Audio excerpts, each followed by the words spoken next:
За явл.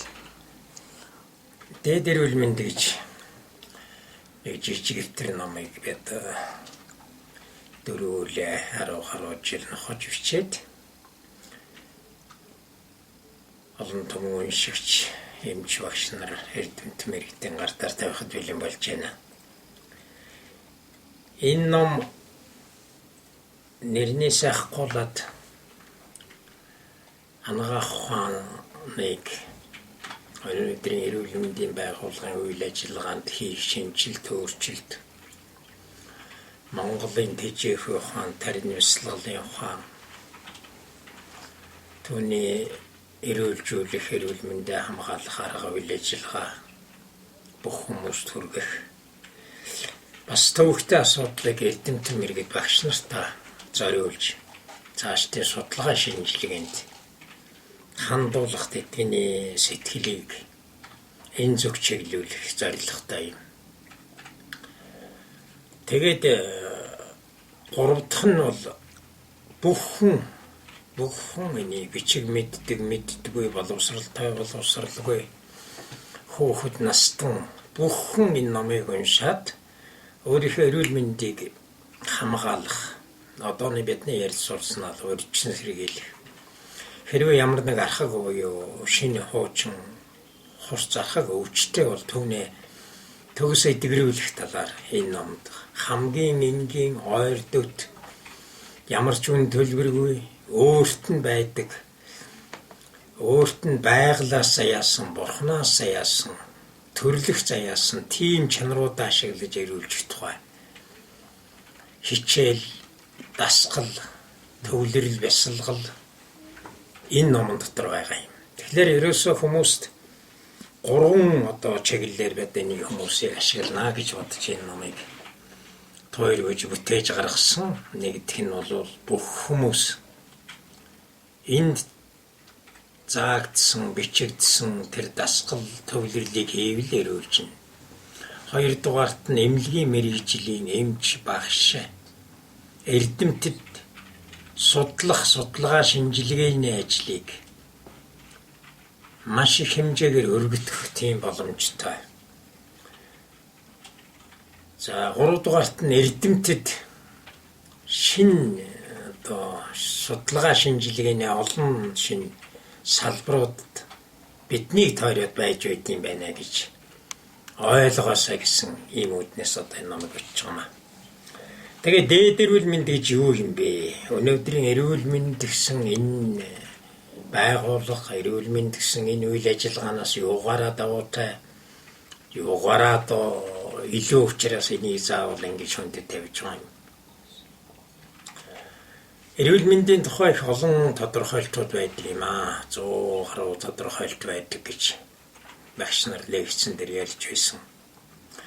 Тэгэхээр эрүүл мэндийн тухай хичнээн олон тодорхойлт байгаа нь тийм сайн хэрэг биш. Өөрөөр хэлбэл тэр бүхэн өөрийн давуу талтайч аргалахын аргагүй дутмаг талтай байгаа юм.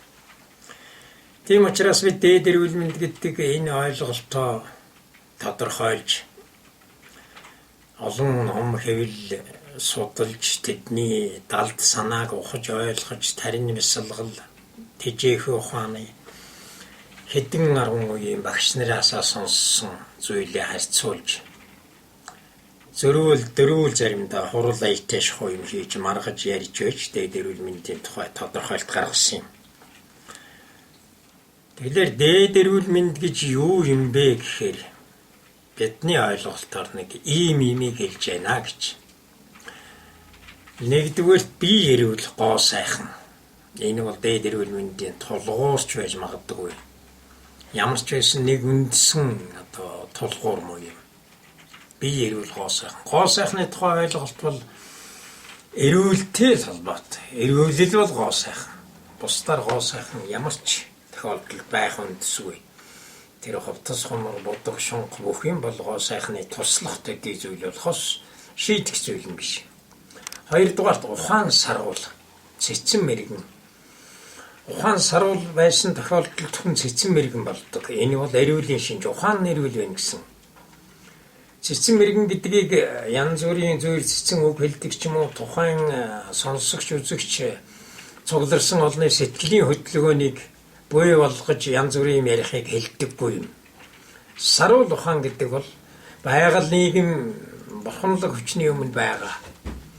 Тэр байгалийн хуулийг, нийгмийн хуулийг дээд хүчин буюу Тэнгэр огторгой бурхны хуулийг яг үнэн зөөр нь хэлж байгаа. Тэрийг л саруул ухаан гэж байгаа. Хүн саруул ухаантай байгаа нь ухаан эрүүл байна гэсэн үг. 3 дугаарт нь сэтгэл ариун өршөөнгүй уужуу. Тэгэхээр хүний сэтгэл ариун л бол тэр нь өршөөл уучлаар л илэрнэ. Хүний алдаа дутагдлыг өр хүүхдийнхээ нийгч, бус найз нөхдийн ажлын хамт олонны хэн нэгний алдаа дутагдлыг уучлах зүрх сэтгэлтэй хүн бол сэтгэлийн хувьд эрүүл байгаа юм. 3 дугаарт нь амин орон цэвэр тунгалаг гэрэлтэнгүй гэж. Тэгэхээр хүний гадуур ийм амин орон гэж бид ярьж байгаа энийг Ярон зайч гэж одоо хэвлэл бичиж байгаа барууны хэвлэлийн Оросын хэвлэлийн. Тэгэхээр тэр бол амин орон Европын шинжлэх ухааны анагаах ухаан, физикийн ухааныг судлаад хүнд 7 давхар тийм гэрэлт орон байна, бий байна, гэрэлт бий байна гэвчсэн. Энийг Монголын тэжээх ухаан буюу Монгол хүний ухамсараар бол энэ нь бий биш. Бий бол бидний харагдж байгаа нь махан бий. Тэр бол харин орон, гэрэлттэй орон юм. 7-8 давхар ийм гэрэлт орон байна. Энийн цэвэрлэл бол хүн сайхан харагддаг.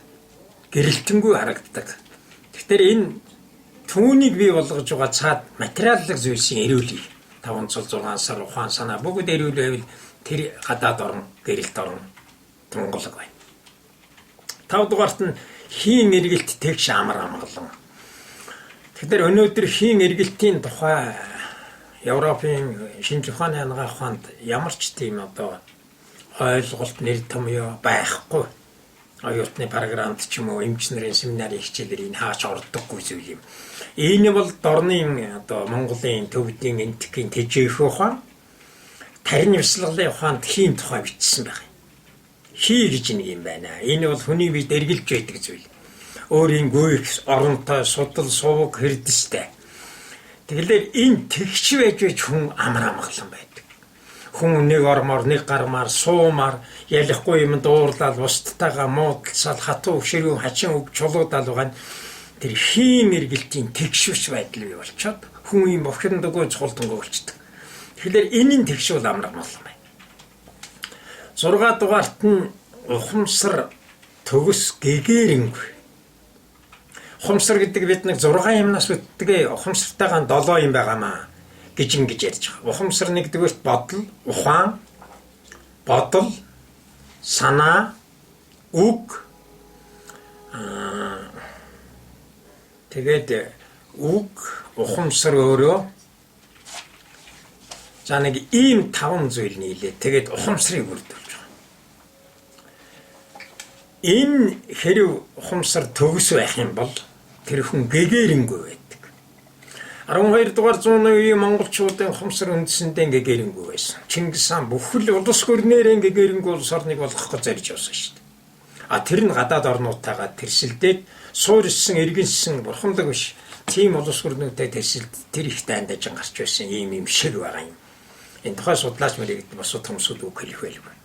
7 дугаарт нь сэрэмсэр төгс төгөлдөр гэгэрэнгүй.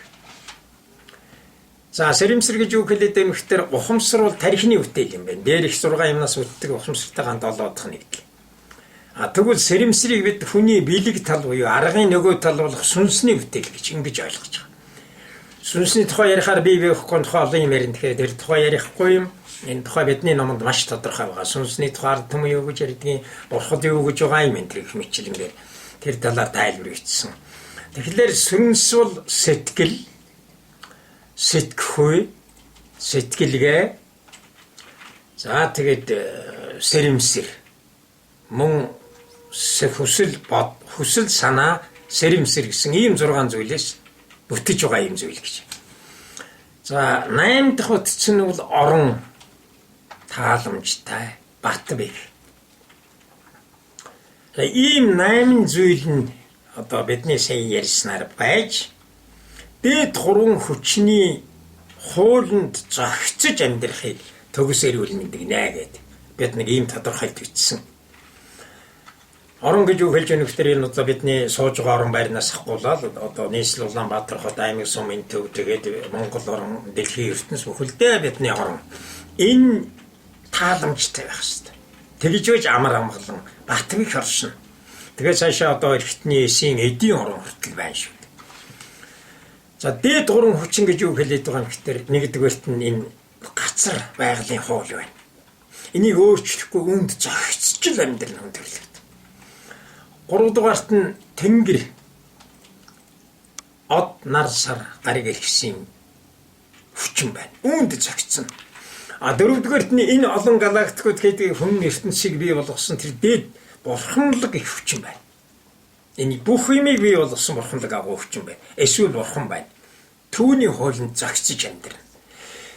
Ийм 8 зүйл нь энэ гурван хуулинд зохицсон амьдрахыг дээд эрүүл мэндийг нэ гэд бид тодорхойлт хийсэн.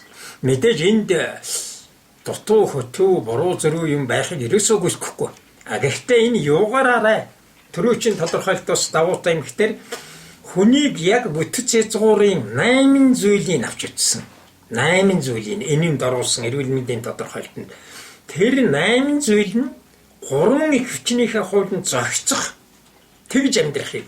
Тэгэхээр үүгээрээ давуутай юм. Ийм нэг 11 зүйлийн харилцан уялдаа барилдлагын дунд хүн орших ёстой юм а гэж ингэж ойлгож байна. Дараагийн зүйл номонд бид яг энэ 8 зүйлээ яаж өрөөлжүүлэх вэ гэдэг юм бичсэн. Хэрвээ танд ийм 8 зүйл үнэхээр байдаг л бол бидний номыг аваад түүгээр хичээл хэрэгтэй. Мэдээ тэн дотор илүү дутуу, зөв буруу, зарим нь дэндүү удаан хүрэхээр тийм дасгал юмнууд байж магадгүй.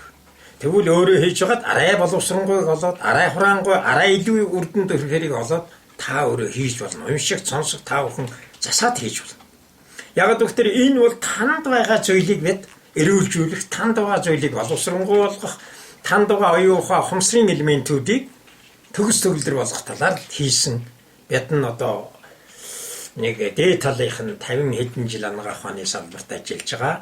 За тэгээд 20-оос дээш жил ажилласан ийм хэдэн эмч нарын бүтээлд хоёр юм авч. За хоёр дахь юм. Хүний бүтэц язгуурын тухай бид арай дэлгэрэнгүй авч үзсэн. Ягаад гэвэл өнөөх дээрх 8 зүйлээ задлаад энэ талаас аргын талыг бид үндсэндээ орчсон.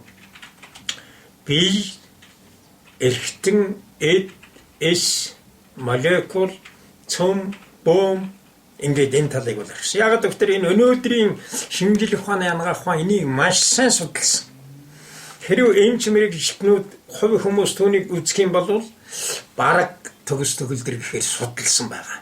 Гэхдээ анагаах ухаан бол яг үннийг хэлэхэд эсээс цааш гарч чадаагүй. Монголын өнөөдрийн эс судалд хамгийн том амжилт гаргасан. Эс судлалын одоо төр судлалын хамгийн сүүлчийн аван дээрээс бэлэг судлал руу юу хийх яхаа мэдэхгүй их далайн хөвөн дээр гайхан зогсож байгаа. Шармай шалтай хөөхч шиг тийм доктор бол манай амбог доктор. Хийшэр вадгана гэдэг тэр баригдахгүй тэр онолыг эсийн төвшин тайлбарлсан. Энэ бол гайхамшигтай онол. Эндээс цааш одоо хөл тавилал бол тэр бидний одоогийн ярих гээд байгаа тэр бэлэг судлал гэдэг рүү орчих юм байна. За тэгээд хүний бэлэг чанар гэж юу юм бэ? Энэ талаар бид одоо арай дэлгэрэнгүй санал бодол дэвшүүлсэн. Энийг бид судалгаа шинжилгээний төгс төгөлдөр зүйл гэж ерөөсөө хэлж чадахгүй, хэлэхгүй. Энэ бол судалгаа шинжилгээнд хүмүүст өөрт нь гарцаа байхгүй туйлын хэмжээгээр хэрэг болох. Энийг эрүүлжихтэй, энийг анагаах ухаан судалд авч хэрэглэх зүйл учраас дэвшүүл тавьж байгаа. Хүний бэлэг чанар гэж юу хэлээд байгаа юм гэхээр одоогийн шинжлэх ухааны хэлээр хүмүүс ихэнх хүмүүсийн ойлгож байгаагаар оюунлаг талыг хэлж байгаа. Ухаан, ухамсар, тэгээ сэтгэл одоо хүсэл мөрөөдөл, тэмүүлэл юу гэдэг юм тэр хязгааргүй их оюунлаг одоо бидэнд баригдахгүй, хүртэгдэхгүй, лаборатори тээж болдгоо, хуруу шил рүү автдаггүй, эсвэл ордоггүй, эсвэл дотор нь орсон тогтдоггүй тэр зүйлийг бэлэг чанар гэж монголчууд нэрлэж байна. Тэгэхээр хүний бэлэг чанарыг бид ингээд багш нарын айлдвар сургаалтайгаа харьцуулаад дорны тарин бясалгалын ухаан, тэжээхүү ухаан, бусад ном судартай харьцуулаад үзэхээр өнөөдрийн физикийн шинжлэх ухаанууд энэ талаар их зүйл хийж явах шиг байна. Квантын физик, нейрофизик, геонейрофизик, психофизик, элементарны физик энэ бол өнөөдөр хүн судлалд асар том хувь нэмэр оруулж байгаа. Эмчнэр энэ талаар тодорхой ойлгохтой юм хийж өгөхгүй байна. Тэр нь өөрийнхөө төр судлаас гарах үе таалгаа олохгүй байгааг. Хүний бэлэг чанарыг бид 3 том ангийн мэгч ингэж ярьж байгаа. Нэгдүг нь ерөнхий бэлэг чанар гэж нэг ярьж байгаа. Тэр юу гэхээр 3 бүлэгтэй юм. 2 махбод, 3 махбод, 5 махбод. Тэгэхээр нэг махбод бол нэг бэлэг чанар, нэг ялгамж чанар. Хаан төмөр махбод гэхэд нөгөө дөрвөөсөө ялгагддаг. Гал махбод гэхэд нөгөө дөрвөөсөө ялгагддаг. Ийм 5 ялгамж чанартай. 3 махбод гэхэд шар нь өөр, бадга нь өөр, хийн өөр. 2 махбод гэж ярьж байгаа нь арга нь өөр, бэлэг нь өөр. Тэгэхээр энэ бол ийм 10 ялгамж чанартай. Тэгэхээр төмөр гэж юу хэлээд байна гэдгийг одоо судлах хэрэгтэй. Тэр шар нь юу юм, бадга нь юу юм, арга нь юу юм, бэлэг нь юу юм гэдэг судлаачид бол ухаан 10 судалгааны талбар нэгж гин гэсэн үг. Дараагаар нь шүтэн барилдсан бэлэг чанар гэж бид 3 дахь том анги одоо байна гэж үзэж байгаа. Шүтэн барилдсан бэлэг чанар гэж юу хэлж байгаа юм гэхээр ямар нэг юмд ингэж барилдаж буйвал түшиж түүнийг түшигл түүнд ингэж байдаг тийм юм. Тэгэхээр энд нэгдүгээр дүрстэд улдаа идсэн бэлэг чанар гэж. Жишээлбэл хүн өөрөө 7 бэлэг чанартай. Бидний биеийн амин орон бол нэг бэлэг чанар. Гэтэл элэгч өөрийнхөө оронтой тэр бас нэг бэлэг чанар. Тэгэхээр эрхтэн болгоо өөрийн оронтой тэр нэг бэлэг чанар. Гэтэл дараагаар нь эдэн бэлэг чанартай. Эд өөрөөсөө бас тусдаа. Эдийг үүсгэж байгаа эс нь өөрийн бэлэг чанартай. Эсийг үүсгэж байгаа молекулын эвцэл өөрийн бэлэг чанартай. Түүнийг үүсгэдэг атомууд өөр бэлэг чанартай. Атомыг үүсгэж байгаа электронууд өөр. Эглгөмсүүд өөр бэлэг чанартай. Ингээд хүн төрсийн 7 зэрэг хэмжээтэй 7 бэлэг чанарыг агуулж байгаа жишээтэй. 2 дахь бэлэг чанар бол гал бэлэг чанар байгаа юм. Гал бэлэг чанар бас л 10 гаруй бэлэг ийм ялгамж чанартай. Гал бэлэг чанар гэж юу хэлээд байгаа юм бэ гэхээр хүн нэг имийг бодох хэрэгтэй юм. Бид элчтэй бидний биен дээр хөрс талан байдаг. Тэр элч. Физикийн нэг хууль байна.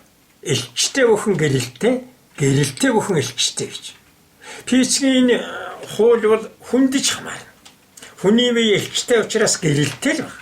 Гэрэл байна гэдэг нь тэр шинжлэх ухааны аргуудаар тийм олон бие давхар бие байна гэдээ гаргаад ирчих. Тэгэхээр энэ бол нэгдүгээр гал бэлэг чанарын дотор энерги гэж яриад байгаа тэр элч ордог юм байна. Хоёрдугаарт энэ элчтэй бүхэн гэрэлтэй юм бол тэр гэрэлд ордог юм байна. Гуравдугаарт нь хүний гадуур био соронзон орн байдаг. Цахилгаан соронзон орн байдаг. Нэмэх хасах цэнигийн туйлшрал байдаг. Энэ бүхэн гал бэлэг чанарыг бүрдүүлж байгаа. Өөрөөр хэлбэл энийг плазм төлөвөөр оршихуй гэж одоо хэвлэлд ерөнхий энэ одоо физик математикийн судалгааны хэвлэлүүд ингэж ütсэн байна. Тэгээ энэ бол гал гэсэн үг. За дараа нь хийм бэлэг чанар байна. Хийм бэлэг чанар гэж юу хэлж яах вэ гэхээр одоо тарин бясалгалын ёсонд нэг ийм бичдэг. Хийн 3 судал байна. Төв судал гэж байна. Тэрнийг одоо дорны ерөнхий хэлээр судал гэж байгаа. Арга судал гэж байна. Түүнийг арга судал гэж байна. Тэрнийг орон судал гэж байна. Бэлэг судал гэж байна. Тэрнийг жом судал гэж байна. Тэгэхээр хүний биед нэг ийм 2 3 том судал, голоор нь тэр судал нь тойроод арга бэлэг буюу улаан цагаан хоёр судал нь тэр нь ингээд хүнийг тэр төв судлаа ороогоод ийм хүрдүүд гэд нэг юм үүсгдэг. Өнөөдөр чакруудын тэргээ хэлбэл мэдгүй хүнийг ч бах уншсан бүх хүмүүсүүд баг уншигч л уншсан. Тэр хүрдүүд буюу тэр чакра гэдэг имийг одоо тэнд орж гарч байгаа хийнүүд нь гадаад орон зай нь цансар огторгой бурханлаг дээд хүчнэлөө тэрний элч гэрэл түүний хэмжээ түүний долгисуутай тохирох тийм одоо долгис дуу аваатайгаа давхцаад өөрлөгөө нэвтрүүлж байдаг өөрөөсөө гадагшин цацрааж байдаг. Энийг эрүүл мэндэд өнөөдөр яаж ашиглах юм бэ? Хуучин дорны ангаах ухаан, Монголын тэжээх ухаан яаж ашиглаж ирсэн юм? Өнөөдрийн шинжлэх ухааны том эмчнэр яаж ашиглах ёстой? Физикийн шинжлэх ухааны тэр олон салбаруудыг уншицсан тэр том тоног төхөөрөмжөж ажиллуулж байгаа тэр эмчнэр яаж ашиглах вэ? Зүгээр гэртээ сууж байгаа хүмүүсүүд ямар ч тоног төхөөрөмж байхгүй малаа малж байгаа ирээд яаж ашиглах? Энэ талаар энийг наманд бичсэн бид нар. Үүний давуу тал нь юу гэхээр та уншигч та өөрийнхөө энэ хийн судлууд гэж ярьж байгаа тэр нүдэнд үзэгддэг вэ, харагддаг вэ, тэгс мөртлөө хүнд оршин байгаа тэр зүйлийг өөрөө эрүүлжихэд, өөрөө эрүүл оршиход дараагаар нь оюун ухаанаа хөгжүүлэхэд. Тэгээд орнуудыг цэвэрлэхэд. Ашиглаач гэж бид ингэж бичиж байна. За дараагийн 3 дахь бүлэг нь бол нэг ийм шүтэн барилдсан бэлэг чанар гэж нэг ийм 3 дахь бүлэг байна. Энэ хийм бэлэг чанар чинь 127 ялгамж чанартай юм шүү. Зөвхөн хийнийг 108 ялгамж чанартай. Тэгэл тэр цэнэгч нэгээр, нэмэх цэнэг нэгээр ялгамж чанартай, хасхан нэгээр, нойл одоо саармаг болчвол 3 дахь нь өөр болоод тэр улаан гэрэлээр, цагаан гэрэлээр. Ингэх мэтчилэнгээр ингээд гал бэлэг чанар нь бол 20 бэлэг чанартай. Тэр гэрэлгээг нь. Энэ хийм бэлэг чанар нь 127 юм байна. Дараагаар нь тэр юуны тухай ярих гэж байна гэдэг. Шүтэн барилдсан, цагт шүтэн барилдсан бэлэг чанар. 4 ялгамж чанартай. Тэр юу хэлж яах вэ гэхээр монголчууд нэг ийм ярьдаг. Хувь тавилан, хувь заяа, буян ишиг гэдэг нэг 4 юм ярьж байгаа юм. Энэ бол тус тусдаа нэг бэлэг чанар мөн. Тэгээ бүгдийн тайлбарлах албагүй ном шиг сонсож байна. Жишээлбэл хувь тавилан гэж юу юм? Бидний хувь тавилан юу юм? Мөнгөчин оршихын талаас авч үзэх юм бол бидний сүнс тэний төөрч яваад Монгол оронд Монгол ижигээс төрөх хувь тавилантай байж. Энэ бол тэр хүний хувь тавилан. Эндээс цааш хувь заяа гэдэг гараад ирнэ. Хувь заяа юу хувь тавилан гэдэг. Хувь тавилан юу юм гэхээр миний онож төрсөн ижи аав дээрээс нь надад заяасан багш. Буян гэдэг нь юу юм? Буян заяа гэдэг. Тэр нь миний эдэлж эргэлж байгаа хөрөнгө, миний өмс зүүж байгаа хувцас, миний одоо хураангуй яриул эдийн засгийн. Ийм байдлаар энэ бол өөр бэлэг чанартай юм. Энийг эрүүл мэндэд яаж ашигладаг юм бэ? Их мэтлэгээр энд бичсэн. За тэрний дараагаар оронд шүтэн барилдсан бэлэг чанар гэж нэг бүлэг анги байна. Энэ юу гэхтэй зэрэг монголчууд ярьж байгаа шүү дээ хоосон чанарын орон гэдэг ингээд одоо ярьдаг. Төвөд энтхийн номонд бас байдаг. Тэгээд тэр хоосон чанар юу юм гэхээр л одоо энэ барууны өндөр хөгжилтэй том эрдэмтэд судалсан олон янзаар санал бичсэн юмыг одоо тэр үгүйсгэлийн талаас нь энэ юм байна дараа нь харахад байхгүй болон тэр хоосон чанар энэ төр гэж янз бүрийн байдлаар тайлбарсан. Өнөөдөр хоосон чанарын тухай ямар ойлголт байна вэ гэхээр энэ бол орчлон ертөнцийн үүслийн ангадагч байж магадгүй тийм эрчим энергиэр дүв дүүрэн тийм орон зай хэлж яах вэ гэж. Гэтэл энэний наам талд нэг орон зай байна гэх тэрийг юу гэхээр торсон орон гэд бичсэн нэрлэлсэн. Тэр торсон буюу хит чанар юм энэ монголоор. Хит чанарын орон гэдэг нь юу юм? Энэ нь биднийг өрөөлөн байгаа энэ гэрэлт орон чинь. Гэрэлт амин орон чинь торсонлог чанартай. Физикчд энийг судлаад торсон чанартай адилхан гэж бичсэн. Тэгэхээр хүнийг битүүхч гэдэг юм торсон орон. Тэрч байтугай эсийн орон, эсийн өөрийнх нь тэр спин эргэлтийн чанар нь яг торсон чанартай байдаг. Тэгэхээр энэ бол орон зайд шүтсэн нэг бэлэг чанар. За гэх мэтчлэнгээр бэлэг чанарыг бид ингээд задлаад өөрсдийнхөө хэрэг хэмжээгээр багш нарын номнол сургаалыг сонсоод түүнийг ном хөвлөлд бичсэнтэй харьцуулаад дээрээс нь өөрсдийнхөө ухаанаар физикийн янз бүрийн салбар шинжлэх ухааныг уншиж ойлгоод энийг ингэж эрүүл мэндийг хөгжүүлэхэд ашиглаж болох юм. Энийг ингэж өвчнийг төгс арилгахад ашиглаж болох. Номын дотор дасгалуудын бид бичсэн. Энийг хүн бүхэн хийж болох юм. За 3 дахь бүлэг бол ухаан ухамсар сэтгэл сэрэмсрээр эмчилж болно хүн. Өөрөө өөрийгөө эмчилж болно, эмч хүрэлцэж ирсэн өвчтнийг эмчилж болно.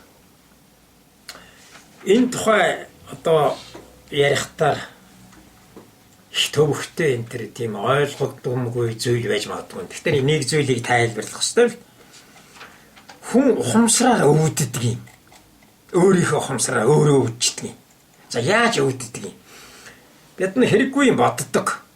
Муу юм боддог. Хүний тухай муугаар боддог. Тэрч байтугай бүр муу болоосоо гэж боддог. Бас янз бүрээр хараа зүхдэг. Энэ бүхэн яад юм гэхээр энэ бүхэн бидний тэр хэлж ярьж байгаа тэр бодол гадаад орон зайд цацагддаг. Хэн нэгний тухай муугаар бодоход миний бодол орон зайд ингээд ерөөсөө нар сарны гэрэл шиг ч юм уу эсвэл тооноор гарч байгаа удаа шиг ингээд цацагдчих. Тэр миний цацагдсан тэр муу санааны долгиос яваад тэр хүн дээр очино. Би энэ хүний тухай муу хэлсэн бол тэр хүн дээр очино. Тэр хүн надаас хүчтэй, эрчимтэй, надаас илүү гэгээрингүй хүн байвал миний хэлсэн муу үг, муу санаа бодсон бодол тэр хүн дээр очиод талын дор гэрэл төсч байгаа шиг буцаад байдаг.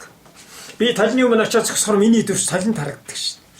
Тэр гэрэл найшаа байж байгаа. Яг тэрэн шиг тэр бодол над руу эргээд очдөг. Тэгвэл би өөрөө өөрийгөө хараасан зогсонтой яг адилхан. Тэр хүнд юу ч орохгүй. Юу ч орохгүй. Тэр хүн буцаагаад ойлгоцсон. Маш хүчтэй.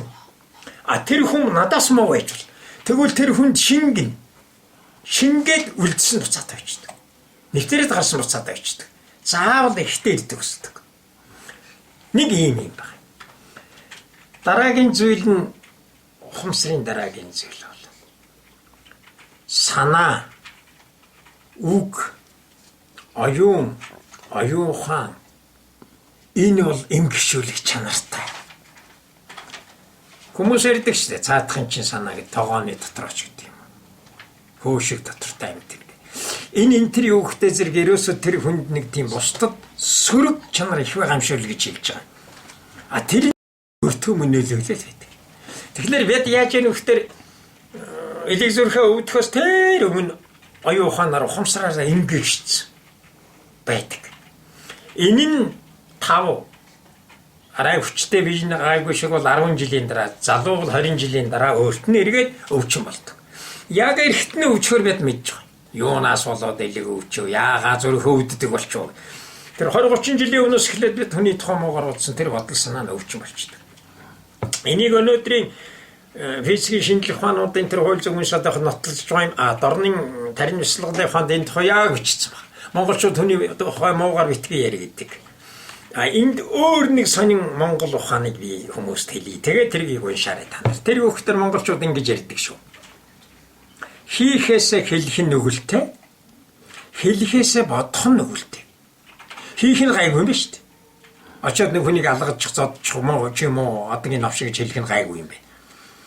Тэр бодох нь хамгийн аюултай. Яагаад тэр бодол бол зөвхөн өнөөд үйлчилдэг юм аа. Тэр 3 цаг руу үйлчилдэг. Өнгөрсөн цаг руу үйлчилдэг, өнөө цагт үйлчилдэг, ирэх цагт үйлчилдэг. 20 жилийн 200 жилийн урд дахь цагт үйлчилнэ. 20 жилийн дараах цагт үйлчилнэ. Өнөөдрийн энэ хоронд үйлчилнэ. Ийм учраас бодлын тэр долгио орчин бол 3 зүрэг цацардаг, 3 биед үйлчилдэг. Энийг эртний монголчууд мэдээд хүүхдээ ингэж сургаж байсан. Муу юм битгий бод. Тэр чи хийхээс хэлхээс аюултай. Муу юм битгий хэл тэр чи хийхээс аюултай гэж. Ийм байдгийн энэ бол яг энэ сургаал байна. Дараагаар сэтгэлээр өвчлөдөг юм аа хүн. Сэрэмсэр гэж сүнсний ухамсарыг ярьж гин гэж ярьж байгаа шүү дээ. Энэ сэтгэлээр өвчлөдөг. За энэ бол хам хүмүүс их ойрхон. Ерөөсөө нэгэнтэйгээ уулзах өчиж яач вэ чинь зүгээр. Шууд л хараад хэлдэг шүү дээ. Тэг чи яаж байгаа юм гэхээр тэр хүний ажил төрөл унсан. Эсвэл хамгийн ойр дотных нь хүнд өвдсөн. Эсвэл ямар нэг ажил маш гүйцэтгэж биелүүлэхэд төвөгтэй болцсон. Магадгүй хэн нэг нь эндэж осолцсон ч юм уу. Тийм байдаг найс. Тэгээ тэр ерөөс уулзсан гутаа шууд хэлдэг. Гүвий чинь зүгээр чи яаж. Гайгүй зүгээр. Нэм юм болж байна гэдэг нөгөө хүн зовлон гоё. Тэгэхээр сэтгэлийн энэ өнгө аяс бол хүнд ийм хүчтэй нөлөөлдөг. Ийм хүчтэй нөлөөлдөг. Тэгэхээр хүний амин оронд, орон зайд өвчин эдэрхтэн бий болохоос тэртээ өмнө бий болчдөг. Тэгэхээр өнөөдөр юуг нэмчилж яах вэ гэхээр 20 жилийн өмнө бий болцсон өвчний зөвхөн биед нэмчлэх гэдэг байна. Тэгвэл одоо бодол санаа ухамсараар нэмчилъя. Тэнд бодлоор яаж эмчлэх вэ? Ухамсараараа яаж эмчлэх вэ? Ямар төвлөрөл хийх вэ? Бүгд намайг бичээд байгаа. Тэгэхээр энийг уншаад та нар хийгээд явчих юм. За энд бидний нэг дэвшүүлж байгаа бараг шин зүйл гэж хэлж болох. Бас л одоо манай эмнэлгийн ой эмнэлгийн хамт олон тэгэл энэ номыг бүтээж байгаа бидний дөрвөн эмчийн хувьд. Бүтээж байгаа шин зүйл юм. Энэ одоо та бүхэн дэвшүүлэн тавьж байгаа шин зүйл. Мэдээлэл эмчилгээ гэж. Бараг цоо шин гэж хэлж болох юм зүйлийг гэдэг. Дэвшүүл тавьж байгаа. За энэний тухай зүгээр энэ чурдан байсан энэ гэх юм би өвчтний сэтгэл зүйг засах барих одоо алаашуулах ийм ажда дата өгөх энэ тэгэл байж л байгаа. Гэхдээ энэс давуу талтай. Тэгэхээр мэдээлэл гэж юу юм бэ гэдгийг бид нэг эхлээд мэдээд хэрэгтэй. Тэгвэл та мэдээлэлээр өөрийгөө эмчилнэ. Мэдээлэл гэж энэ энологийн шинжилгээ ухаан гэдэг нэг шинэ салбар шинжилгээ ухаан гараад тэр шинжилгээ ухаан өнөөдөр эмч нарт эрүүл мэндийн ажилтнанд маш их зүйлийг хэлж өгчээ. Даанч бид хүлээж авсангүй. Түүнийг бид ойлгосонгүй, зарим нь уншсангүй, завтай завгүй нь бол завгүй л байсан баг. Тэгэхээр мэдээлэл гэдгийг бид ойлгохдоо радио хөвлөөр ярьж байгаа юм, сонин хөвлөд бичигдсэн юм. За тэгээ өнөөдрийн утас шүрмсээр ярьж байгаа хоорондоо харилцаж байгаа нэг ийм төвшөнд л ойлгож байна. Мэдээлэл гэж нэг ийм өглөөний сонин уншлагаараа нэлээгцэж байт юм уу? Нэг тийм их төвшөнд бид мэдээллийг ойлгож байна. Тэгэхээр энэ мэдээлэл судлалын ухаан гарчснаас хойш юу гарч ирсэн гэхээр мэдээлэл орон зайд хадгалагч. Одоо тэр торсон орн бол цэвэр мэдээлэл хадгалдаг орн гэх. Гэтэл тэр цэвэр мэдээлэл хадгалдаг орн хүний амийн орн өөрөө мөн, элэгний гадуурх орн мөн, элэгний эсийн орн мөн. Тэр ч байтугай молекулын орн, атомын орн, цөмийн орн бүгд мэдээлэл хадгалдаг. За ингээд нэг гэж. Дараа нь мэдээллийг хадгалдаг уян матери гэдэг усны тухай тэр Германы Японы Эма Томасоро гэж эрдэмтэн маш сонирхолтой юм. Хариун усанд бигээд энийг унших та бүхэн цөмөр уншсан. Ус ямар их мэдээлэл агуулдаг. Тэгэхээр уснаас уян матери басдаг. Эма Тогийн нэг хэлсэн зүйл нь өөрөө тэгж хэлээгүй ч гэсэн уян матери мэдээлэл хадгалдаг юм а гэдэг хэлсэн байгаа үү. Ус уян матери учраас мэдээллийг хадгалдаг. Уснаас уян матери агаар байна.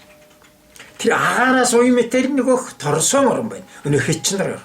Түүнээс уян матери нь дорн дахны Монголын ангаах ухаан тэжээх ухаанд байдаг хий байгаа. Хийнээс уян матери байгаа тэр нь хоосон чанар их чанар. Ингээд уян матери гэдэг чинь маш нарийн маш гүнзгий олон давхар юм байна. Тэр бүгдээрээ мэдээлэл авч байгаа. Нэг эрдэмтний судалгааг энд хэлчихэд сонсогчдод уншигчид энэ үнийг одоо олж үзээ дахиад энэ номоор хичээлэх байж магадгүй. Юу гэхээр орчлын ертөнцийн 99.9% мэдээлэл байдаг гэж байна. Ерөөсөө яд бүхэлдээ мэдээлэл миний бие. Энэ орчлын ертөнц бүхэлдээ мэдээлэл. Ердөө 0.1% л мэдээлэл бос орн байх гэж байна. Энэ ямар нэг илүү дутуу юм байгааг үгүйсэхгүй л. Гэхдээ мэдээлэл гэдэг ямар агуу юм бэ гэдгийг хэлж байгаа. Тэгээд мэдээлэл бол би одоо эмчийн мэдээллийн тухай ярив. Тэгээ дараагаар нь одоо унших сонсогч. Эмч хүн ингээд өвчтнийг ороод ирэхэд би одоо нэг 50 хэдэн жил эмнэлгийн үйл ажиллагаа хийгээд явж байгаа юм л да. Эмчийн зовлон жаргалыг би ямар нэг хэмжээгээр гадарлах тайлбарлсан. Нэг нарийн мэдрэхгүй ерөнхийдөө жаахан тийм дөнгөдөөхөр учраас тийм нарийн торхон мэдрэмж юм уу. Өвчтөд ороод ирэхэд эмч боддог шүү дээ. Хөрхи эмч одоо яана. За өнгөрччтэй гэж бодож байгаа юм. Тэгэд их хүнд өвчтнийг үзээд шинжилгээ судалгаар хараад эмчж өгөөд би чи гайг болно. Ингээд энийг угаарай гэх. Эмч өөрөө бодохдоо за би эмчийн суртахуун алдсангүй ядарсан одоо зовсон хүнд өвчт ирлээ надад сэтгэлийн засаад явууллаа нэг удаа ч гэсэн боллоо гэж бодож байгаа. Үгүй ох тэгж ядаагүй. Базарваа энэ хүн яасан сөрхий болчихвол гэж бодвол тэр бодол ерөөсө шууд өвчтөнд очиод нэвччихнэ. Тэгэл ерөөсөө би идэхгүй гэдэг юм тэр хүн ухамсарлахгүй ч гэсэн нөгөөх мэдээллийн оронд мичээд гэж байгаа. Дараа нь эмч тэр хүнд ямар сайн үг сайхан үг хэлээд тэр хүн л нэгтгэхгүй. Цаана ч идэхгүй гэсэн эмчийн бодлын өнөөх 3 цагт үйлчилдэг 3 үйлчилдэг бодлын юу шингэсэн. Тийм учраас эмч эмнэлгийн ажилтан хүн өглөө ажилдаа ирэхдээ төрийнхөө туганд ёслоод өргөсөн тангараа бодоод болвол дахиж хэлээд Дээд 8 манал бурханд өргөсөн тангарага бодоод манал бурхандаа залбирал мөрөглөө хийгээд өнөөдөр надаар ямар ч хүн ирсэн үхлийн дансандар тавигдсан олон арван эмч үхэн гээд явуулсан хүн ирсэн ч би түүнийг эдгэх болно. Эдгэхийн төлөө эцсийн хүртэл зүтгэн үүнд багш нар мань туслаарай, төрөмн туслаарай, төрийн сүлбийн туслаарай. 8 мал бурхан намайг харж тэр хүмүүсийг туслаарай гэж. Ямар ч хүн орж ирсэн байдгаа гэсэн зоригтой байх юм бол ямар ч хүн эдгэх ёстой. Эдгэж байгаа. Эдгэж байгаа ш. Өнгөрсөн ой дэмжлэгийн 12 орчим жилийн туршлагаар энийг би олон юмар баримталж баталж хэлж болох юм. Хоёрдугаарт өвчтэй хүн эрүүлж мэдээллийг өөртөө яаж өгөх вэ гэдэг талаар 2-3 хаа юм хэлье. Тэгээд тэрийг уншаад та нар энэ талаар. Нэгдүгээрт ерөөсөө өвчтэй одоо манайхны янз бүрийн өвчтэй хүмүүсүүд энэ нэг ийм муу зантай ч юм уу бид нар муу болоод хүмүүсээ юм болгоцсон байх гэж би заримдаа боддог. Ямар нэг өвчтэй болохоор ингээ бүх эмнэлгийг дамждаг. Дорногой хүн бол Улаанбаатар дээр 1-р эмнэлэг дээр 2-р эмнэлэг дээр тэнд байгаа нэг хувийн эмнэлэг дээр тэгээд дараагаар нь хөх хот яваад болохгүй Токио яваад тэгээд Солонгос явдаг. Энэ яаж байгаа юм бэ гэхээр тэр хүн эдгэх гээл яваад байгаа юм хөрх. Эдгэх гээл яваад байгаа. Өөрийн эдгэх хүн замд нь хичнээн таарсан түүнд итгэдэг. Тэрэнд үзүүлүүл яадаг бол энд үзүүлүүл яадаг бол Бээжин дээр бол Нью-Йоркн дээр юм болов уу. Энэ бол ерөөсөө эдгэхгүй шинж. Тийм учраас тэр хүн хэрэг чи би өрхийнхөө эмчид өгөөл эдгэдэм аа гэж бодож байгаа бол тэр хүн дээрээ очиод дараагаар нь эмчийнхээ үгийг сонсоод зөвлөгөөнийг аваад өөртөө бидгнэ гэсэн итгэл үнэмшил төрүүлэх хэрэгтэй. Ятгах хэрэгтэй. Өөрийгөө ятгах. Бодлоор ирүүлж, ухамсараараа ирүүл. Тэр ухамсар төвлөрөл баслаглыг өөрөө хийх хэрэгтэй. Энэ цагтлаа ирүүлж. Энэ тухай тэр номноос мэдээлэл эмчилгээний тэр хэсгээс та нарыг дэлгэрүүл санамжих хэрэгтэй. Тэнд ерөөсөө ойлгохгүй байхгүй. Хамгийн энгийн ерөөсөө хүмүүс шууд мэддэг тийм зүйлүүд л тэнд бичигдсэн. Магадгүй 2 дахин унших бичигчдийн монгол хэлний боловсрал тааруухан бичих арга зүйд ороогоос дахин тийм уншмаар юм гарч мэднэ. Тэрнээс тэнд худлаа юм байхгүй. Танд байхгүй юм байхгүй. Тийм учраас та нар тэрүүгээр хичээлэх ёстой. За дараагийн зүйл нь одоо энэ бол сэргээгдэж байгаа юм уу? Дахин хэрэглэгдэх гарцаагүй хүн төрлөختөн орхиогүй нэг эмчилгээний арга байгаа юм. Тэр чүтгээ хэл бие даасан ангаах ухаанч гэж бичсэн ийм тохиолдол бий. Тэгэхээр өнөөдрийн ангаах ухааныг аваад үзэхээр шинжлэх ухааны ангаах ухаан буюу баруунаас гаралтай. Одоо Хиппократаас хойш гарсан энэ барууны ангаах ухаан. Өнөөдрийн Монголын бүх эмч нар докторууд энэ сургалттай. Хоёр дахь нь дорны буюу Хятад Монгол төвд энтхийн тэжээх ухаан, 5 ухааны голынх нь тэжээх ухаан гэж нэг ухаан байна. Гурав дахь нь манай Чимборын бочи гэж энтхийн их том гигантын ирж байсан тэр нэг лекцэнд нь би сууж яхад тантарны медицина гэж байдаг гэж. Тэрийг олон хүмүүс ойлгож байсан юм уу зүгээр. Надад бол тэр ойлгогдсон. Тантар гэдэг нь тарин гэсэн үг. Тарины ангаах ухаан гэж байдгийм а гэсэн тийм яриаг тэр хүн ярианд оруулж байсан. Тэр манай их том зал, спорт зал нь тэр хүн яриа хийжсэн. Орчуулагч нь яг ийм юм. Тантар гэдэг нийтээ хэлээр медицины орсоор хэлж юм лээ.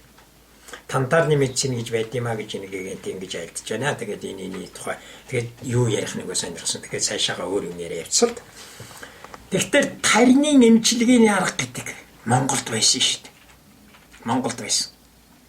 Тарин эмчилгээний, гүрэн эмчилгээний бие даасан хүмүүс бас байсан. Тийм лам нар байсан.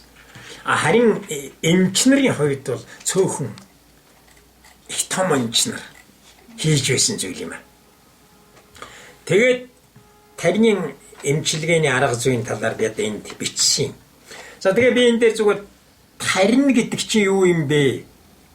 Таринаар эрүүлжих ямар үндэслэл байгаа. Өнөөдрийн шинжлэх ухааны үндэс нь их шүү дээ манай юм шиг чинь. Тийм учраас таринаар эмчлэх физик үндэс нь юу вэ гэдэг талаар би зүгээр саналаа хэлчих. Өнөөдөр физикийн шинжлэх ухаан материйг судлаад атом болго атомаа задлаад тэгээд электронуудаа задлаад протон, нейтрон, кварк, заварк гэдэг хоёр долгио алдчихж байгаа. Бөөм долгио гэнгээ хоёр жирэлдсэн байхгүй болчихоо. Өнөө бариад явжсэн байхгүй болсон. Тэгээд тэрнийг юу гэж үзэж байгаа физикчид долгионлог чанартай бөөмөл явж байгаа гэж үзэж байгаа. Дотор нь бөөм байна. Нөгөө нэг нь бол бөөмлөг чанартай долгио явж байгаа. Огт бөөмлөг мэдэгдэхгүй ч гэсэн долгио болчдөг. Тэгтээ дотроо бөөмлөг чанараа. Ягаад гэвэл тэр наашаа бөөмдөл долгио бөөм болчдөг байхгүй. Тэгээ тэрнээс нь бөөм үүсчдэг. Эн чин гэрэл байгаа юм. Тэр алдагдаж байгаа. Дуу аваа байгаа юм. Хөдөлгөөн байгаа. Өнөө Монголын хий гэж ярьдгийн доторх элчис долгис гурав тэр дотор байна. Тэгээ тарин гэдэг чинь бол тийм гурван юм ийм одоо физикийн класс нь авчихсан. Тэгэхээр физик үндэс байна. За тэгээ эндээс өөр юм ярил зөндөө юм ярина. Жишээлбэл Пифагор нэг ингэ бичсэн байгаа шүү дээ. Атом өөрийнхөө хөдөлгөөнд вибрац үүсгэдэг гэж. Атомыг юугаар удирдах вэ? Өнөөдөр бидний ухамсар оюун ухаан ерөөсөө эсигч бараг удирчдаг. Эсиг бодлоор удирдана, хүслээр удирдана, санаагаар удирдана. Эсиг удирж болж байгаа молекулын удирдана, атом цөмийн удирдана. Тэгэхээр тарин энэнд тусалж байгаа. За ингээ хайчих. Дараагийн зүйл нь болохдоо тарины тэгвэл физикийн үндэс юу вэ? За яг физикийн үндэс байж бол нэр нь тийм долгисууд байна. Одоо нарны гэлийг галчилээр нэвтрүүлэх мэт энд гал асдаг шүү. Гэхдээ тэр физикийн тэр долгисуудыг ухааныхаа галчилээр нэвтрүүлэхэд чиний өвчнийг шууд хайлгана л гэж ойлгож шээ. А тэгвэл бие зүйн үндэс юу вэ гэдэг. Хүний биеэс 7 үндсэн өнгийн гэрэл засарч байна. Тэрийн өнөөдөр тэр эфир бие, ментал бие, каузал бие, будхи бие, атомын бие, будхи бие ямар интеграл бие гэж бичиж барууныхаа юмар үзээд. Тэр нь торсонлог чанартай юм бол чиний бодол санаа торсонлог чанартай, чиний хүсэл торсон чанартай, хэд чанартай. Тэгвэл өөрийнхөө бодлоор тэрийг тэр өвчнөтэй газар руугаа илжигэх боломжтой. Яагаад гэвэл физикийн хуулиар долгисон адил бүх хүчнүүд нэгдэд багцлагдаг. Нарны гэлийг галт шилд барихыг би ярьсан шүү. Тэгэхээр ухаан бодолч ялгаагүй. Энэ нэгдүгээр бие зүйн үндэс. Бие зүйн хоёр тунц нь юу юм? Бие зүйн хоёр тунц нь хүнээс өөрөөс нь гэрэл цацарч байна. Хүн дотор тесрэлт үүсэж байна. Хүний нэг эс чинь минутанд 26 удаагийн дэлбэрэлт болдог шүү дээ. Яг нарны одоо дотоод шаталт эрчим нэгсээр дэлбэрэл үүсдэг ш 11 жилийн давтамжтай гэж байгаа. Тэгвэл хүний эс дотор минутанд 26 удаагийн тесрэл болж байгаа. Тэр минутанд 26 удаагийн тесрэл болж байгаа хүн 108 их 80 дэстэй гэж энэ бидний номонд бичсэн шүү. Энэ номонд олон янзаар бичдэг. Жишээлх юм бол Английн Жерард гэдэг эзэнтэн 75 триллион гэж байгаа. Энэ чинь 75 их 80 гэсэн үг. Манай бясалгач багш Лагва нэг номонд 50 миллиард 50 80 их 80 гэж үтсэн байл. Бид бол 108 80 гэж. Тэгээ энэ тухай тэр хүмүүсүүд бол авч үзээд үзэх яга 108 болчдөг юм байх эсвэл мосгүй гинэ хамаагүй. Тэгэхээр энэ чинь юу гарч байгаа юм гэхээр өөрөөс нь радиац долгион яг нарны тойшг цацраг гарч байгаа. Тэрнийг баримтаар юугаар тохиолдол эсийг тарьж ургуулаа гадуур нь хортоо байж явахаар зайлчиж байгаа. Эсвэл тэр хорт зүйлийг устгачдаг. Өнөө хөөрөөсөө гарч байгаа радио долгионоор. Тэгэхээр энийг нэгдэх арга байна уу? Бай, тэр нь бодол санаа. Энэ биеийн зүйн 2 дахь боломж, 3 дахь боломж гэж байна. Нөгөө хийнгээд өнөө хүрднүүд. Жишээлбэл хамгийн их хэрэгжүүлэгч хүрд хоол айтгаа. Энэ хөх өнгөтэй, манал бурхны өнгөтэй. Тэр хоолын хөх өнгийг чи мэдрээд өвчтэй эргэтэндээ манал бурхны тарныг уншаад яг гүйлгэж хүргэж чадвал шууд айдаг юм. Ямар ч эргэлзээ байхгүй нэг өөр дөөрөө тушин та нар. Миний яриагаар биш, миний номоор биш та өөр дөөрөө туш. Танд тэр хоолой байна уу байна? Танд хөх өнгө байна уу байна? Танд манал бурхан хийгээд тарин байна уу байна? Энийг тэр бурхан мэдрээд хөх өнгийг өөрийнхөө өнгө болгоод эмчлэх өнгө болгоцсон байхгүй. Дөрөвдөх бие зүйн үндэс гэж бас бий. Тэр нөгөөх ухамсарын сэрэмсрийн тэр чинь нэг орон баг. Тэр чинь бие биш шүү дээ. Бодол орон, ухамсар орон, бие орон.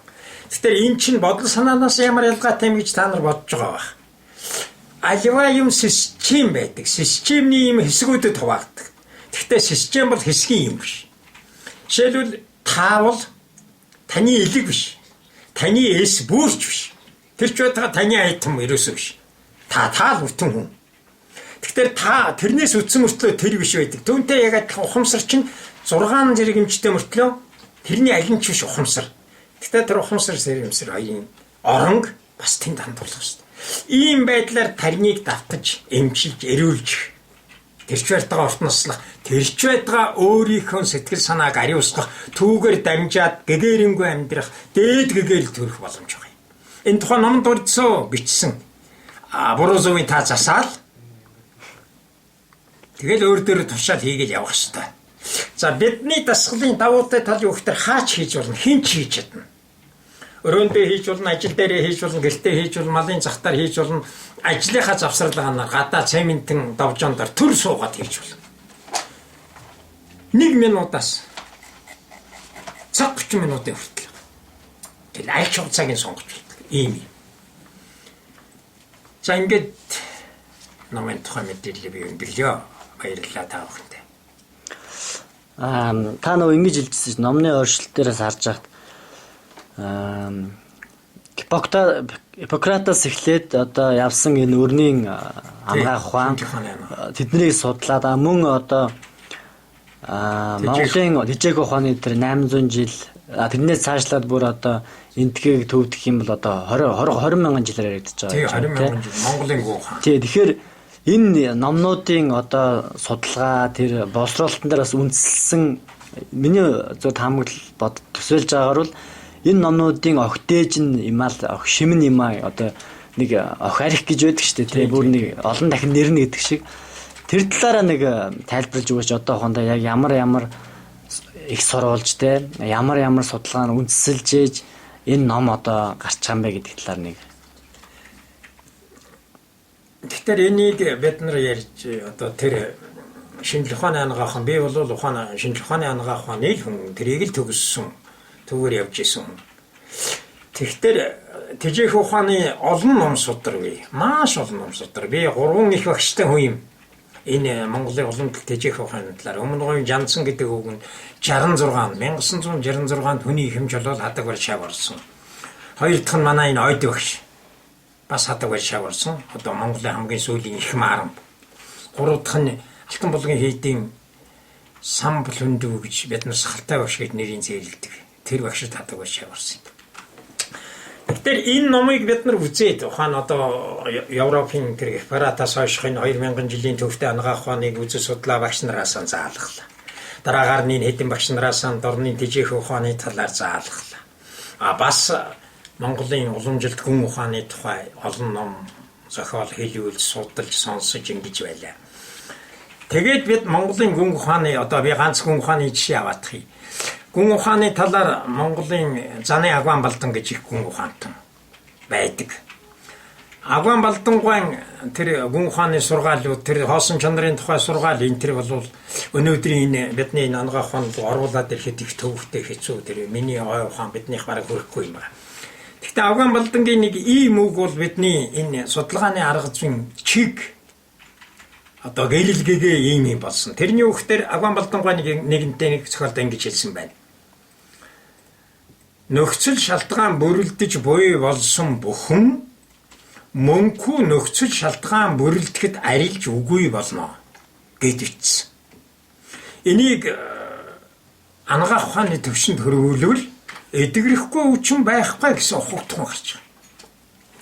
Тэгэхээр гүн ухааны тэр том явдлыг бид ойлгохдоо энэ үнэхээр л ийм байна юм чинь. Нэрийн бүхэл юм арилж өссөн шүү дээ. Тэгээ яагаад өвч арилдаг вэ гэдэг асуудал бид тулсан байхгүй юу?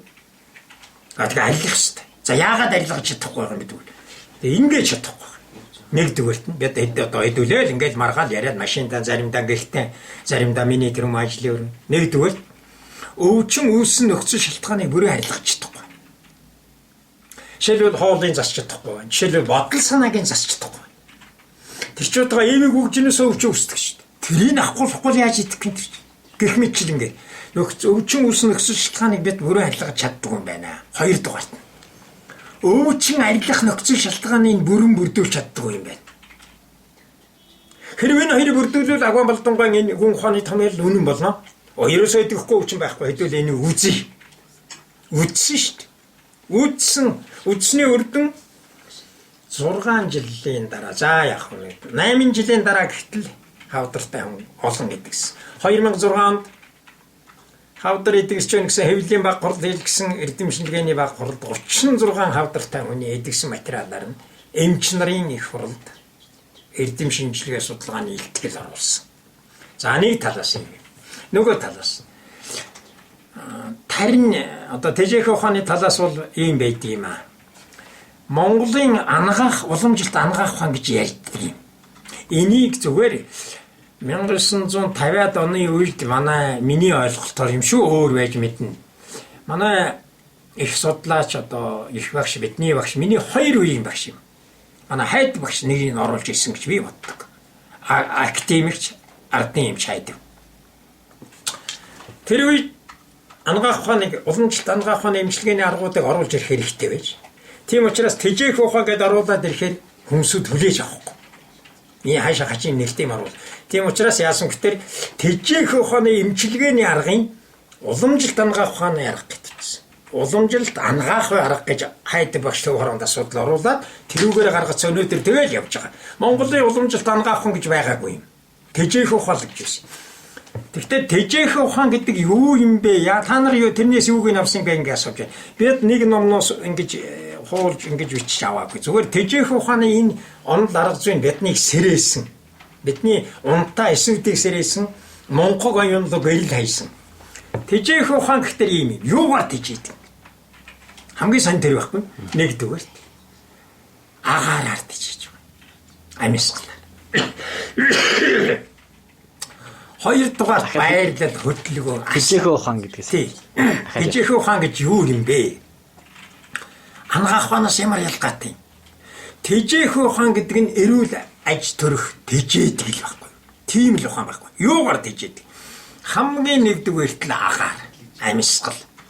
Хоёрдугаарт нь байрлал хэлбэр хөдөлгөөнөөр.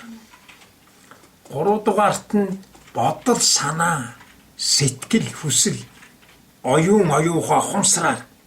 Дөрөвдүгээрт нь сэтгэл сэтгхүй сэрэмсрээр. Тэгээд хоол унтаар. Бас нар сар тэнгэр огторгойгаар. Газар байглаараа. Бурханаар.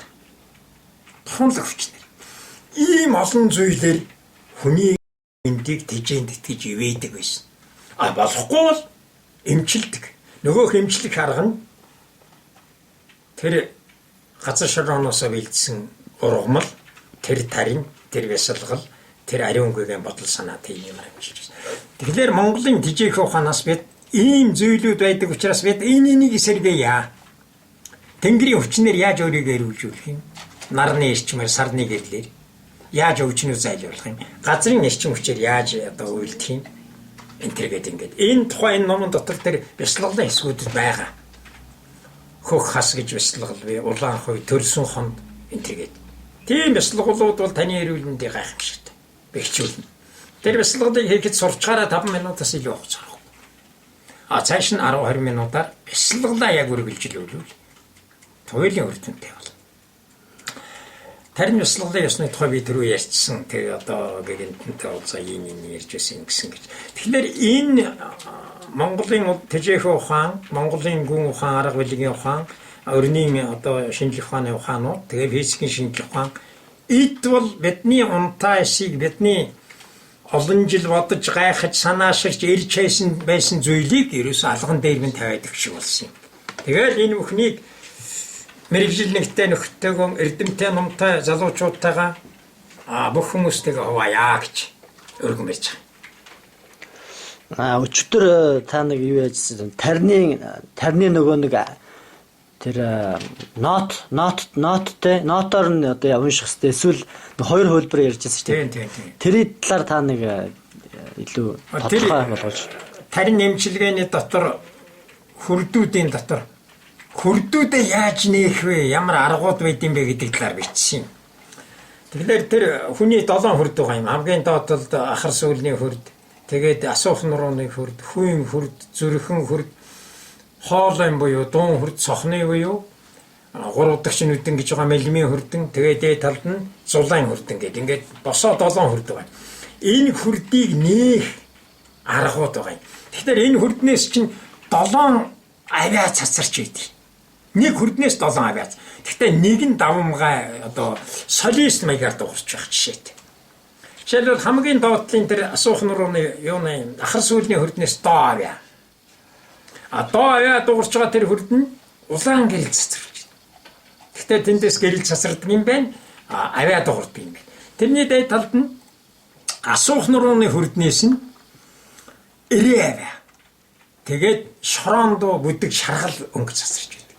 Бас цэнэгт орон зайг энэ хүрдэн зохицуулдаг. Бидний гадны цэнэгт орон зай. Хүйн хүрднээс нь наран шаргал, тод шаргал, тэгээд цагаан, ягаан өнгө цацардаг. Тэнд ми авиа цацарч байдаг. Хоолын хүрдэн, зүрхэн хүрдэн, алтан шаргал, инкэр ногоон өнгө голдуу цацраад тэнд фа авиа дуурсч байдаг. Хоолын хүрднээс нь зонкл хүрдэн хөв хөх мандуулхны өнгө шиг хөх өнгө. Тэгээд цагаан, ягаан. Тэгээд соол яваад энэ соол яваа. Цохны хүрднээс нь яваа цацарч байдаг. Тэнд цэвэр цагаан, ягаан, тод ягаан, цагаан ийм өнгөтэй 98 дэлбэтэй. Тийм одоо өнгө цацарч байна. Зулаан хүрдэн хит ягаан. Одоо фиолетовый гэхтэр бүхэн ойлгоно. Ерөөсө чирнэл шиг тийм хит ягаан 1000 дэлбэт гэж ярьж байгаа. Тэндээс си өнгө. Тэгэл дэшээ дахиад до ре ми фа гэл дэшээ явах нь шүү дээ. Доогоос доош ляси гэж явах нь. Тэгэхээр ийм 49 авиа хинүргэн хүний биеэс цацарч байдаг. Энийг тэр авиагаар нь тэр өнгөөр нь бас өөр өөрийн таринтай. Тэрийг тэр бясалгагчд гэгэнтнүүд ичсэн. Жишээлх юм бол өнөөхт ороосоо л явъя. Ахар сүрний хөлдөнд лам гэдэг таринтай. Асуух нурууны хөлд баам гэдэг таринтай. Хүйн хөрдөн араам гэдэг таринтай. Зүрхэн хөрдөн яам гэдэг таринтай. Хоолон хөрдөн хэм. Цохны хөрдөн ум гэдэг таринтай. Зулаан хөрдөн хум гэдэг таринтай. Тэгэхээр энэ бүхнээр нэх аргууд тэр номон дотор бүгд бичээтэй байна. Та энийг ингэж дууд ийм өнгө бодоо мэдэр өөрөө бий болох ийм авиад болох энүүгээр хичээл.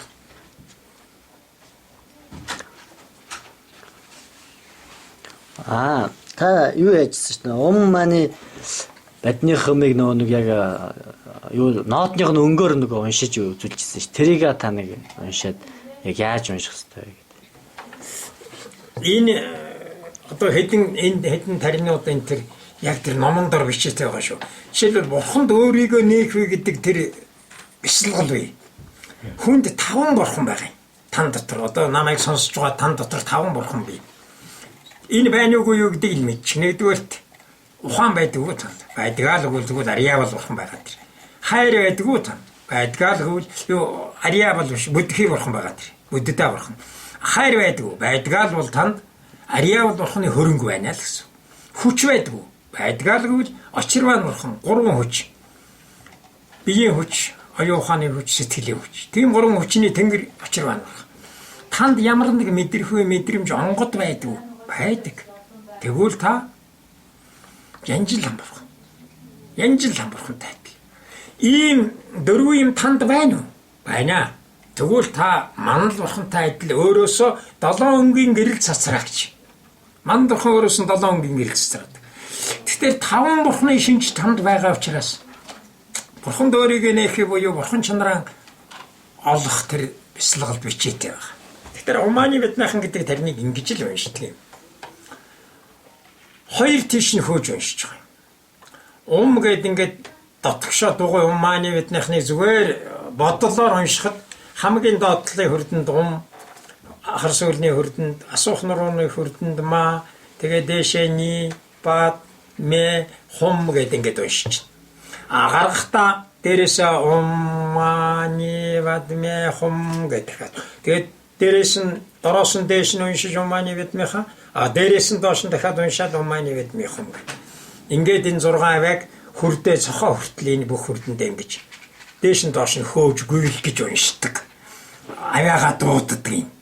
Бас нөгөө умын өнгөөр, хумын өнгөөр, магийн өнгөөр тэр өнгөөр нь дуудаж болно. Жишээлбэл умыг улаан өнгөөр юм уу, цагаан өнгөөр дуудах жишээтэй. Дээрээс нь дуудвал. Тэгээд маг хөхөнгөөр нэг инкер ногоон өнгөөр ингээд доошоо хувийнхээ өнгөнүүдээ бүрднүүдийн өнгөөр дуудаа явчихна. Энэ бол зүгээр маний мэднийх ингээд эрих өнгөрүүлээл байснаас хэдэн зуун дахин илүүтэй ийм юм. Энийг ерөөсөө тэгээд энэ номонд бичсэн зүйлүүдийг та өөрөө хийвэл тодорхой хугацааны дараа, сайн хийвэл 7-10 хоногийн дараа шууд үр дүнгээ мэдэрнэ. За энэ тухай юм л. Ямар ч өвчтөн одоо таны номыг уншаад дасгал бяцлалуудыг хийж чадвал өөрийгөө ангааж эдгэж чадна гэдэгт та итгэлтэй байна уу? Энэнд ерөөсөө бид нар эргэлзэхгүй байгаа. Туйлаас итгэлтэй байгаа. Энд зүгээр юм бидний дутагдал байгаа шүү. Тэрийг та нар арилгаарай л гэж би хэлж байгаа шүү дээ. Тэгэхдээ энийг ямар ч өвчин эдгэн гэдгийг бид баталгаажуулсан 2006 турал хийсэн гэж хэлчихлээ шүү дээ. Тэр хорт тавдрын 3-4 зэрэг Бээжин тавиулсан, Хөх хотод тавиулсан, манай ангаах ухааны хавдар судлалын төв тавиулсан өвчлөл их зүгээр болчихлоо шүү дээ. Тэр өчиг нь 20 хэдэн жил амьд явж илээ. Энэ чинь зүгээр амьд баталгаа, энэ бол зүгээр туршлага болсон зүйл. Хэн нэгэн хөөргөд дэврэгсэн тийм юм биш. Ёсол байгаа зүйл иймэр л байгаа юм. Тэгээ тийм хүн өвчтөн шинжлэх ухааны өдөр ангаах ухаан эдгэхгүй болцсон үе шатны өнгөрцсөн байхад тэр хүмүүсүүд бидний үгэнд ороод бидний энэ замаар хичээлсэн. Тэд залбирал хийсэн, мөргөл хийсэн, тарин уншсан, бяцлагал хийсэн, хоолны дэглэн барьсан, тангаа залбирсан, уусан. Тэгтээ эдгэцсэн. Тэгээ тийм өвчин эдгэж яхад бусад аар сараа өвчтнүүд бол туйлаас эдгэн. За өвчин.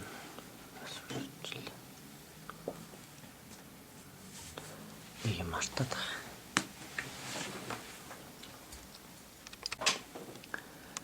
байгаа. Одоо энэ номоор болохоор бидний одоо сүүлийн нэг хэдэн зуун жил ч юм уу явж ирсэн тэр одоо юу гэдгийг хүнийг үл нэг цол эмийг бол маш олон салгаж байгаа шүү дээ тий. Жишээлбэл зүрхийн эмчилгээний тулд бусдын одоо үүсгэх ч юм уу тий. Тэгэхээр энэ номоор дэлхийн одоо ангаах ухаанд нэг шин тийм дэвшлиг авчирж байна гэж ойлгож болох уу? Шин шатанд гаргаж байна гэж ойлгож болох уу? Номынхоо хаалтын үгэн дээр бичсэн байгаа уншиж та энэ дээр санал нэмэрлэж болно. Өөрийнхөө бодлыг хэлчих болно. 21-р зууны дэлхийн ангаах ухаан Монголын дээд эрүүл, Монголоос эхэлсэн дээд эрүүл мэндийн түүх байх болно. Түүх байх болно. Гэж бид ингэж ийм одоо юугаар номоо хааж байгаа. Ягаад гэвэл энэ хүнд байдаг 8 чанарыг цогцоор навсан. Түүнийг 8 улангийн нэрвүүлжүүлэх аргыг авсан. Өнөөдрийн шинжлэх ухаан салаа салбар эрхтнүүдийг нэг нэгээр наваа судлаад, бөөр судлаад, зүрх судлаач, элэг дэлгүү судлаач ингээд олон салаа салбар болгосон муу юм бий. Бас түүнээс илүү сайн юм бий. Сайн юм нь юу гэхээр тухайн эрхтнийг сайн судалсан. Харин эмчлэхдээ л салгачдаг юм жаахан бацаахгүй. Муу юм тэр юм. Тэгэхээр одоо хүн төрлөختийн юу ирж байгааг нөхдөр хүний эрхтнийг солиолох юм. Эн чинь чигдсээр байхгүй юу? Эрүүл байх хэрэгтэй. 100 наснуу 150 наснуу эрүүл байж явах хэрэгтэй. Тийм учраас 21-р зууны ангаах ухаанд Монголоос гаралтай Дорногов аймгийн сайн шинт сумын төвд нээгдсэн дэлхийн анхны эмнэлэг тэр бяцхан хувийн од эмнэлгээс эхлэлтэй дээд эрүүл мэнд бол 21-р зууны ангаах ухаан болно. 21-р зууны хүн төрлөختний эзэмдэх эрүүл мэнд болно. Эзэмдэх эрүүл мэнд болно.